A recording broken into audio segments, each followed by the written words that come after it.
દરેક નીતિની સામે કાયદાની રીતે ઊભો રહેતો SSK ન્યૂઝ ચેનલ। સુરતમાં ફરી રખડતા કૂતરાઓનો આતંક સામે આવ્યો છે, ત્યારે પાંડેસરામાં એક 4 વર્ષની બાળકીને શ્વાન ઉઠાવી ગયું હતું, જે બાળા ઝાડી ઝાકરામાંથી ગંભીર હાલતમાં મળ્યા બાદ સિવિલ ખસેડાતા મૃત જાહેર કરાઈ હતી।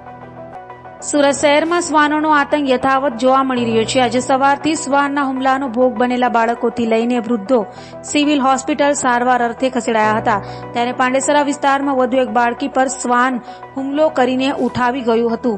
પાંડેસરા વિસ્તારમાં આવેલ સિદ્ધાર્થનગરમાં રહેતી શ્રમજીવી મધ્યપ્રદેશના પરિવારની ગુમ થયેલી 4 વર્ષની બાળકીને પરિવાર શોધખોળ કરતા ઝાડી ઝાકરામાંથી બાળકી ગંભીર હાલતમાં મળી આવી હતી।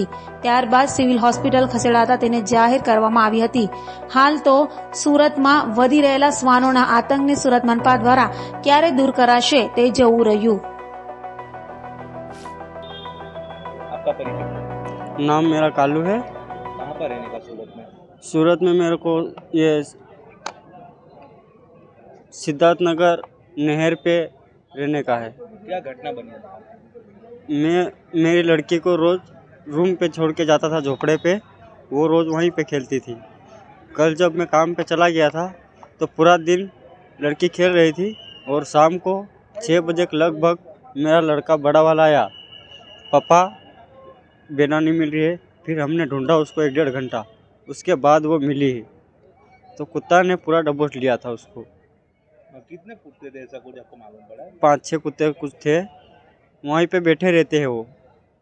आपके घर के पास बैठे? हाँ नहीं, उसके साइड में थोड़ा दूर है, कम से कम 50-60 सेंटर जैसा। कितने टाइम से ये समस्या आप रहते हैं वहाँ पर ये कुत्तों की? समय मेरे को तो ये पता नहीं है, अभी अभी मेरे साथ ऐसा हुआ है। आपकी बच्ची को कब काटा कुत्ते ने? कल ही काटा है। आपको कैसे मालूम पड़ा कब? फिर मेरा लड़का मेरे को बुलाने आया, तो फिर हम ढूंढते ढूंढते गए, फिर वहाँ पे झाड़ी में मिली वो। आप क्या काम करते हैं? हम कोयला का काम करते हैं। और आपका मूल वतन क्या है? गाँव? गांव बेकलदा है, तहसील पेटलावद है, जिला झाबुआ है। कितने साल की बच्ची थी आपकी? 4 वर्ष की। દરેક નીતિની સામે કાયદાની રીતે ઊભો રહેતો SSK ન્યૂઝ ચેનલ।